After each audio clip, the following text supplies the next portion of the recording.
সীমান্তবর্তী অঞ্চলের ভৌগোলিক অবস্থানকে কাজে লাগিয়ে আন্তর্জাতিক অনুপ্রবেশ এবং জাল নথির কারবার নতুন কিছু নয়, কিন্তু এই গোটা প্রক্রিয়ার নেপথ্যে যখন দেশের অভ্যন্তরীণ নিরাপত্তা ও প্রশাসনিক ব্যবস্থাকে বুড়ো আঙুল দেখিয়ে এক সংগঠিত চক্র কাজ করে, তখন তা গোটা রাষ্ট্রের জন্য উদ্বেগের কারণ হয়ে দাঁড়ায়।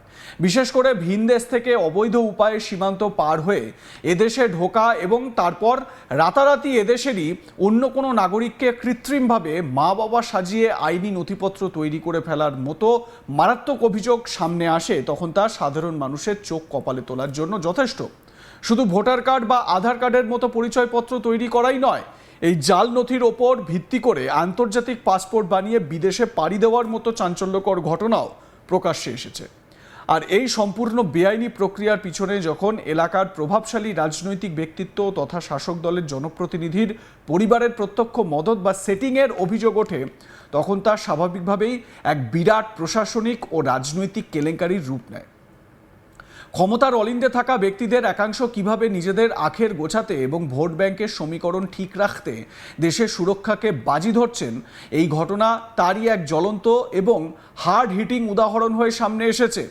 অবশেষে এই আন্তর্জাতিক জালিয়াতি ও অনুপ্রবেশের কেন্দ্রবিন্দু হিসেবে সামনে এসেছে উত্তর চব্বিশ পরগনার বাগদা ব্লকের রণঘাট এবং গ্রাম পঞ্চায়েত এলাকার সেখানকার 39 ও 40 নম্বর পার্টের বাসিন্দা কামাল মণ্ডল, মাসুদ মণ্ডল, আসগার মণ্ডল ও ছাড়ারা তরফদার নামে 4 জনের বিরুদ্ধে অবৈধ অনুপ্রবেশ এবং জাল পাসপোর্ট মারাত্মক অভিযোগ তুলেছে স্থানীয় বিজেপি নেতৃত্ব। কিন্তু এই অভিযোগের তীব্রতা আরও বহুগুণ বেড়ে গিয়েছে, কারণ এর সাথে জড়িয়ে গিয়েছে রণঘাট গ্রাম পঞ্চায়েতের বর্তমান তৃণমূল প্রধানের স্বামী তথা এলাকার প্রাক্তন উপপ্রধান সম্রাট মণ্ডলের নাম।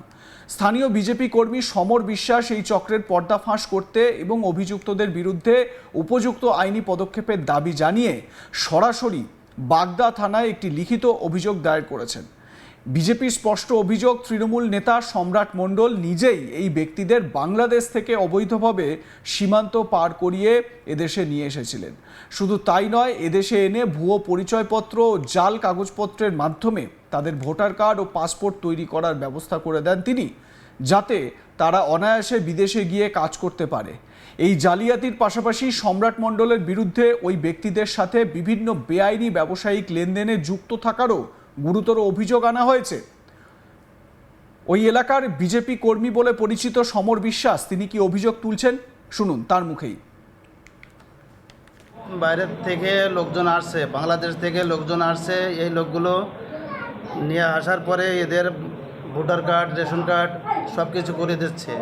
করে দেওয়ার জন্য টিএমসি সরকার যে এদের সঙ্গে যুক্ত, আর যে এরা সব যে দুর্নীতিগুলো করেছে তার বিরুদ্ধে আমি তথ্য পেয়েছি। তথ্য পাওয়ার পরিপ্রেক্ষিতে আমি একটা কমপ্লেন করেছি আমি থানায়। করেছি এই যেগুলো নাম আছে আমাদের এই জানা, এইগুলো আমরা জানতে পেরেছি যে যেখানে যে প্রধান আছে বর্তমানে, ওই প্রধান এই কাজ যে কোনো কারণে পয়সা খেয়ে কি যেভাবে ওর ক্ষমতার জোরে দেখাইয়ে, পার্টির ক্ষমতা দেখাইয়ে এই কাজগুলো করেছে। এই যে ভোটার কার্ডগুলো করে দিয়েছে, রেশন কার্ড করে দিয়েছে, পাসপোর্ট করে দিয়েছে। পাসপোর্ট করে এই দেশেতে পাসপোর্ট করে আবার এই দেশের লোকগুলো আবার বিদেশে পাঠিয়ে দিয়েছে। বাংলাদেশেতে আসছে, বাংলাদেশেতে আসার পরে এইখানে আসছে আধার কার্ড, ভোটার কার্ড করে পাসপোর্ট করে দিয়ে সেই লোককে বিদেশে পর্যন্ত পাঠিয়ে দিয়েছে। দেওয়ার জন্য তার জন্য আমরা যাই জন্য আমি একটা কমপ্লেন করেছি, থানায় কমপ্লেন করেছি। বাগদা থানার একটা বিডিও করবো আর একটা এসডিও করবো। আমরা এনার শাস্তি চাই।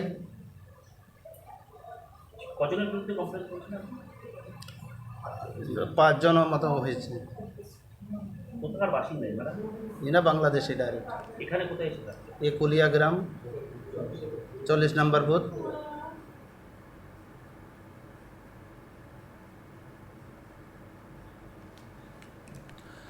এ বিষয়ে বাগদা 1 নম্বর মণ্ডলের বিজেপি সভাপতি দিবাকর তরফদার অত্যন্ত কড়া সুরে আক্রমণ শানিয়ে সংবাদ মাধ্যমকে জানিয়েছেন যে বাংলাদেশ থেকে অবৈধ উপায়ে লোক ঢুকিয়ে এদেশের নাগরিকদের মা বাবা সাজানোর এই নোংরা খেলা তারা আর বরদাস্ত করবেন না। তিনি বলেন, অবৈধভাবে ভারতে প্রবেশ করিয়ে এই সমস্ত ব্যক্তিদের জাল উপায়ে ভোটার কার্ড ও পাসপোর্ট বানিয়ে দেওয়া হয়েছে। এরা এখন এই জাল নথির জোরে দেশের ভেতরে এবং দেশের বাইরেও বিভিন্ন জায়গায় কাজ করছে। আমরা চাই পুলিশ প্রশাসন কোনো রাজনৈতিক চাপ না মেনে এদের অবিলম্বে গ্রেপ্তার করুক এবং এর নেপথ্যে থাকা মূল মাথাদের টেনে বের করুক। বাগদা থানার পুলিশ লিখিত অভিযোগ পাওয়ার পর গোটা বিষয়টি খতিয়ে দেখতে শুরু করেছে। বিজেপি নেতা দিবাকর তরফদার কি বলছেন শুনুন। ভোটার লিস্টের এই সময়ে ভোটার লিস্টে যাদেরকে ভোট করানো হয়েছে বাংলাদেশ থেকে বা বিভিন্ন দেশ থেকে এখানে আনে বিভিন্ন কারণে তাদেরকে ভোট করিয়ে ব্যবসার বিভিন্ন জাল বিস্তার করা হয়েছে। এই জাল বিস্তার করে ভারতবর্ষের বাইরে তাদেরকে পাঠানো হচ্ছে। এরকম অনেক আছে। তার কয়েকটা নিদর্শন হিসাবে আমরা বলবো, আমরা দেখেছি রনঘাট অঞ্চলে 40 নম্বর বুথে কামাল মণ্ডল 496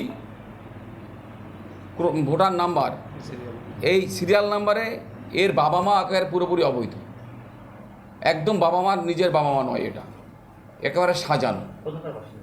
এ বাসিন্দা বাংলাদেশের, একদম পুরোপুরি বাংলাদেশের কোন জায়গায় কোথায় বসবাস করে ওই ভোটার লিস্ট আমরা তার পুরো এটা দিয়ে দেবো।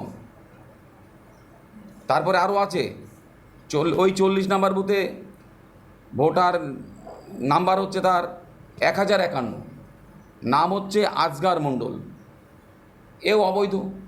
এর বাবা মা আপনারা গেলে দেখতে পারবেন অস্বীকার করছে, ছেলে বলে পরিচয়ও দিচ্ছে না। অথচ কেন এদেরকে আমাদের দেশের নাগরিক করে পাসপোর্ট তৈরি করে বিদেশে পাঠিয়ে তাদেরকে দিয়ে অনেক গোপন ব্যবসাও করানো হচ্ছে আমাদের ধারণা, এবং সত্য এটা।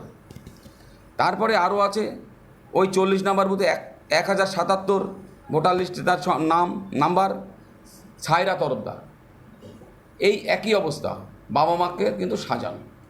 আবার 39 নম্বর বুথে একজন রয়েছে এই মুহূর্তে 529, এর নাম হচ্ছে মাসুদ মণ্ডল, এর বাবা মাকেও সাজানো। তো এরকম একাধিক অনেকবার আমাদের এখান দিয়ে কিন্তু অনেক গোপন ব্যবসা চলছে। দেখুন, এই ঘটনাগুলো ঘটছে যারা আমাদের লোকাল নেতৃত্ব এখানে রয়েছে বা লোকাল বাসিন্দা যারা রয়েছে তারা কিন্তু সরাসরি থানাতে রিপোর্ট করেছে, কমপ্লেন করেছে, পরিষ্কার করে জানিয়ে দিয়েছে কারা কোথায় কিভাবে কি করছে। তার পুরো ডিটেলস আপনাদের কাছে দিয়ে দেবো।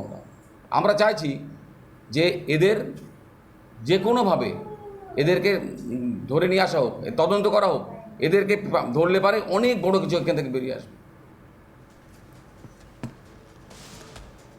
অন্যদিকে তার বিরুদ্ধে ওঠা এই সমস্ত অভিযোগকে সম্পূর্ণ ভিত্তিহীন ও রাজনৈতিক উদ্দেশ্য প্রণোদিত বলে উড়িয়ে দিয়েছেন রণঘাট গ্রাম পঞ্চায়েত প্রধানের স্বামী তথা তৃণমূল নেতা সম্রাট মণ্ডল। শুনুন।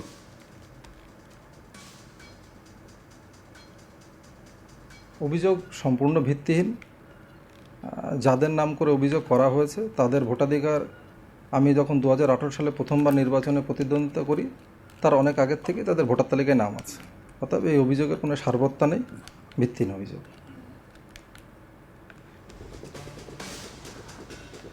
কামাল মণ্ডলের মা আলেয়া মণ্ডল, মানে যার বিরুদ্ধে অভিযোগ, এই কামাল মণ্ডল, তার মা কি বলছেন শুনুন। আপনার কি হয়? আমার ছেলে কোথায় থাকে? আমার বাইরে থাকে। আপনার বাড়ি কোথায়? এখানেই বাড়ি? হ্যাঁ, এই বাড়ি। অভিযোগ করছে যে কামাল মণ্ডল এখানে ভুয়ো বাবা মা দেখিয়ে ভোট করেছে। না না না, আপনার স্বামী কোথায় থাকে? আমার স্বামী মরে গিয়েছে। কতদিন আগে? তা 25-26 বছর, তার বেশি। আপনাদের ভোট হয়েছে কতদিন আগে? ভোট হয়েছে ওইটা বলতে পার না। তা আমরা 4বার ভোট দিয়েছি। আমি ভোট করিনি। আগে ভোট করেন না। না? কোথায় কত থাকতেন? বুঝতাম না কিছু না। আগে কোথায় থাকতেন? দিল্লি। এখানে কতদিন এসে? এখানে তো 15-16 বছর এরকম। ভাইয়ের কাছে থাকতো কি, আমার ভাইরাও গরিব। এখানে কি আপনার বাবার বাড়ি? হ্যাঁ। বলছে যে আপনার যে স্বামীর নাম দেখানো হয়েছে কামাল মণ্ডলের ভোটার কার্ডে, হ্যাঁ, উনি বাংলাদেশি বলছে, এটা কি ঠিক? এখন বাংলাদেশের কারণে আমার বাপ বিয়ে দিল, তো গরিব ছিলাম। এখন সে এখানে থাকি। লাইক কমেন্ট শেয়ার করে আপনাদের মতামত জানাতে ভুলবেন না। দেখতে থাকুন আজ তাক বাংলা, সাবস্ক্রাইব করুন আমাদের ইউটিউব চ্যানেলটি।